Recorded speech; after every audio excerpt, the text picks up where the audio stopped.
기대해. 나에게 주신 하루를 때론 피곤하고 일어나기 싫고 널 깨우는 알람 소리에 짜증도 나겠지만. 안녕하세요. 오늘도 부를 말씀 권순민 목사입니다. 쉬지 않고 나를 지키셨네. 오늘을 나에게 주셨네. 새 말씀 안에 주가 주신 사랑과 은혜와 능력. 오늘 우리가 은혜 받을 하나님 말씀은 레위기 11장 1절로 8절까지 말씀입니다. 여호와께서 모세와 아론에게 말씀하여 이르시되 이스라엘 자손에게 말하여 이르라. 육지의 모든 짐승 중 너희가 먹을 만한 생물은 이러하니 모든 짐승 중 굽이 갈라져 쪽발이 되고 새김질하는 것은 너희가 먹되 새김질하는 것이나 굽이 갈라진 짐승 중에도 너희가 먹지 못할 것은 이러하니 낙타는 새김질을 하되 굽이 갈라지지 아니하였으므로 너희에게 부정하고 사반도 새김질은 하되 굽이 갈라지지 아니하였으므로 너희에게 부정하고 토끼도 새김질은 하되 굽이 갈라지지 아니하였으므로 너희에게 부정하고 돼지는 굽이 갈라져 쪽발이로 돼 새김질을 못함으로 너희에게 부정하니 너희는 이러한 고기를 먹지 말고 그 주검도 만지지 말라. 이것들은 너희에게 부정하니라. 아멘. 오늘 설교 제목은 왜 하나님은 이랬다가 저랬다가 하시나요? 입니다. 사람은 저마다 선호하는 음식이 있습니다. 아무리 몸에 좋은 음식이어도 좋아하는 사람이 있는가 하면 누군가에게는 비호감을 주는 음식일 수 있습니다. 이런 호불호가 갈리는 식습관은 문화에 지대한 영향을 받는데요. 대표적인 음식이 바로 개고기입니다. 개고기는 동양, 특히 우리나라에서 많은 사람들에게 스태미너에 좋은 음식으로 통합니다. 그러나 서양에서는 이런 문화를 매우 야만적인 행위로 생각합니다.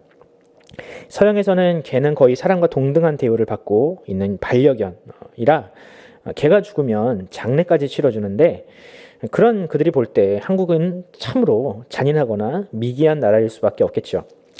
반대로 우리나라가 볼 때에는 서양의 음식 중에서 치즈, 참으로 이해할 수 없는 음식입니다. 특히 치즈를 숙성시키다 보면 이 구데기 같은 게 나올 수 있는데요. 이탈리아에서는 오히려 그런 숙성된 치즈, 구데기가 있는, 죄송합니다. 새벽부터. 그런 치즈를 좋아하는 것을 보면 참 다르다라는 것을 생각하게 됩니다. 오늘 본문을 보면 세상에서 가장 먹는 것에 민감한 유대인들의 식습관, 그 식습관에 지대한 영향을 끼친 한 법이 나옵니다. 과연 하나님은 왜 이스라엘에게 먹을 것과 먹지 말아야 할 것을 구별하셨는지, 또 그것이 지금 우리에게 어떤 의미가 있는지 한번 살펴보는 시간을 가져보도록 하겠습니다. 오늘 본문이 포함된 레위기 11장에는요. 하나님께서 이스라엘 백성들에게 먹어야 할 것 그리고 먹지 말아야 할 것을 분명히 구별하여 말씀하십니다. 여기에 우리가 잘 아는 규례들이 나옵니다. 예를 들면 돼지고기를 먹지 말라고 하시는 내용, 새김질을 하지 않는 동물은 먹지 말라는 내용, 혹은 비늘이 없는 수중생물을 먹지 말라는 내용, 이런 내용들이 기록되어 있습니다. 아마 신앙생활을 오래 하신 분들이라면 이런 유대인들의 이 독특한 식습관에 대해서 많이 들어보셨을 겁니다. 그리고 지금도 안식교와 같은 곳에서는요, 이 구약의 이런 전통들을 여전히 유효한 것처럼 여기고 돼지고기를 먹지 않는 그런 것을 신앙의 중요한 원칙으로 여기기도 합니다. 그런데 여러분, 이상하지 않나요? 하나님은 왜 그런 것들을 먹지 말라고 하셨을까? 그것이 박쥐처럼 비위생적인 생물들도 아니고 돼지고기, 오징어 이런 것들은 지금 없어서 못 먹는 것들인데 말입니다. 이것이 단순히 건강에 좋지 않은 음식이니 하나님께서 금지하셨다, 이렇게 해석하는 것은 너무나도 억지스러운 해석 같습니다. 만약 그렇다면요, 돼지고기를 좋아하는 우리 모두는 다 비위생적인 것을 먹는 사람으로 하나님 앞에 범죄하고 있는 것이니 말입니다. 우리가 본문을 제대로 해석하려면 성경 전체를 보는 안목이 필요합니다. 신약 성경을 보면 오늘 본문과 연관된 사건 하나가 등장합니다. 바로 사도행전 10장에 나오는 베드로가 본 보자기 환상입니다. 베드로는 환상 중에 한 보자기를 보았습니다. 그 보자기 안에는 오늘 본문에 등장하는 이 부정한 동물들이 잔뜩 들어 있었습니다. 하나님은 베드로에게 그것을 먹으라고 하십니다. 하지만 베드로는 자신이 유대인이니 율법이 금지하는 음식을 먹을 수 없다고 하죠. 하나님은 그런 베드로에게 이렇게 말씀하십니다. 사도행전 10장 15절입니다. 또 두 번째 소리가 있으되 하나님께서 깨끗하게 하신 것을 네가 속되다 하지 말라 하더라. 아멘. 여러분, 왜 하나님의 명령이 이렇게 달라졌을까요? 왜 같은 동물인데 구약에서는 부정하고 신약에서는 먹어도 되는 깨끗하게 된 동물이라고 하셨을까요? 우리는 이 두 본문을 다른 기준으로 해석하면 안 됩니다. 하나님은 한 분이시니 이 두 가지 다른 명령에도 같은 목적이 있다고 믿어야 합니다. 그렇다면 과연 어떤 목적인가? 하나님께서 베드로에게 환상을 보여주신 것은 그가 고넬료라는 이방인을 배척했기 때문입니다. 베드로는 당시 모든 유대인들이 그러했듯이 유대인만이 거룩한 선민이고 이방인은 마치 돼지처럼 부정한 사람들이라고 생각했습니다. 하지만 하나님은 이제 그리스도 안에서 유대인이나 헬라인이나 모두가 다 하나님의 백성이 되었으니 차별하거나 혐오해서는 안 된다고 환상을 통해서 말씀하신 겁니다. 그럼 구약에는 달랐나요? 하나님께서 이스라엘 백성들에게 이 모세오경을 주셨을 당시에는요, 이스라엘은 이방인들과는 전혀 구별되지 않았던 사람들이었습니다. 그들은 애굽에서 400년간 노예로 살았으며 이방인과 같이 거룩한 삶이 무엇인지, 경건한 삶이 무엇인지 전혀 알지 못했습니다. 그런 그들이 하나님의 백성으로 이방인들과 구별된 삶을 살기 위해서는 보다 엄격한 기준이 필요했습니다. 그래서 하나님은 이방인들이 즐겨 먹는 음식, 옷, 문화 이런 것들을 철저하게 끊어버리고 오직 하나님께서 제안해 놓으신 그 테두리 안에서 살도록 율법이라는 법을 주신 겁니다. 그러니까 비유를 하자면 이런 것이지요. 이스라엘은 마치 성막에서 드려지는 소나 양과 같이 하나님께서 구별하신 민족이니 이 돼지나 낙타와 같은 이 음란한 이방 민족과는 어울리지 말되 그 동물들을 먹지 않는 것으로 그 신앙을 고백하라고 하신 겁니다. 이처럼 하나님은 동물들을 통해서 자신의 뜻을 계시하셨습니다. 때로는 어떤 동물들을 정한 동물이다, 또 어떤 동물을 부정한 동물이다 이렇게 구별하심으로 하나님의 뜻을 나타내신 겁니다. 그리고 나중에는 하나님께서 예수 그리스도의 십자가 죽으심 이후에는 모든 피조물들이 다 하나님의 은혜로 거룩하여 깨끗해졌으니 이것들을 먹어도 좋다 이런 방식으로 또한 하나님은 그리스도의 구원을 설명하셨던 것이죠. 그럼 이 본문이 지금 우리에게 어떤 의미가 있을까? 어떻게 적용하면 좋을까? 저는 이 레위기 본문을 통해서 두 가지 교훈을 마음에 새겨야 한다고 생각합니다.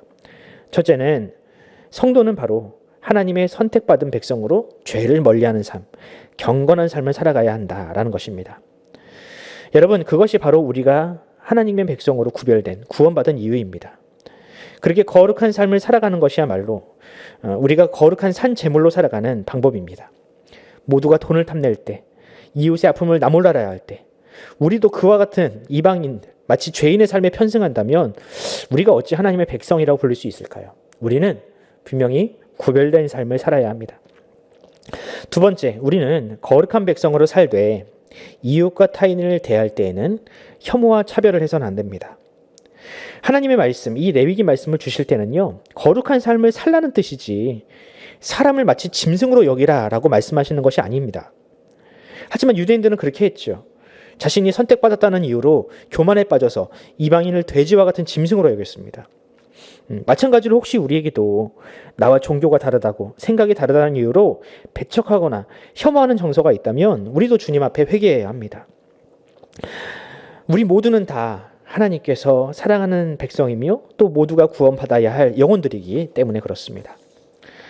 그러므로 사랑하는 성도 여러분, 오늘 레위기 본문을 통해서 우리에게 말씀하시는 하나님의 음성에 귀 기울이시기 바랍니다.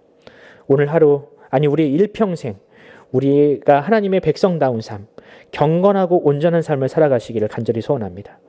또 그렇게 다짐하는 저와 여러분에게 오늘 하루 하나님의 도우심이 임하기를 간절히 소원합니다. 기도하겠습니다.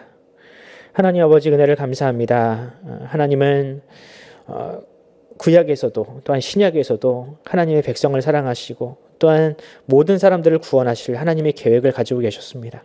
하지만 때로 사람들이 그것을 오해하여서 그것을 자기의 잣대로 마음대로 해석하여서 다른 사람을 혐오하거나 폄훼하는 일을 서슴지 않았습니다.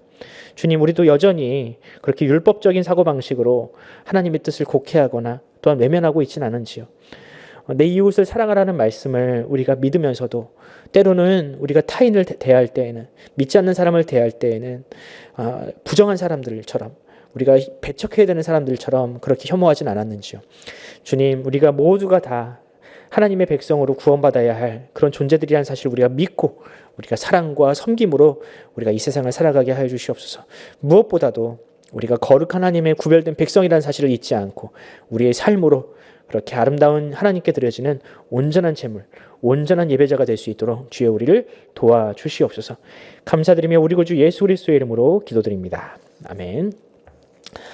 사랑하는 성도 여러분, 오늘 하루 기도합시다. 하나님께서 참 이 세상 가운데 우리를 사랑하시고 또한 선택해 주시고 하나님 백성 삼아 주신 것, 우리가 그 은혜를 잊지 말고 그 은혜를 나누며 또한 사랑으로 세상을 섬김으로 우리가 이 세상에서 하나님의 백성다운 아름다운 증거들을 보여주기를 바랍니다. 그리하기 위해서는 우리가 더 많은 것을 포기해야 될 수도 있습니다. 희생해야 될 수도 있습니다. 주님, 우리가 그것들을 감당할 수 있도록 우리에게 능력을 허락하여 달라고 기도하면서 오늘 하루를 시작하도록 하겠습니다. 함께 기도합시다.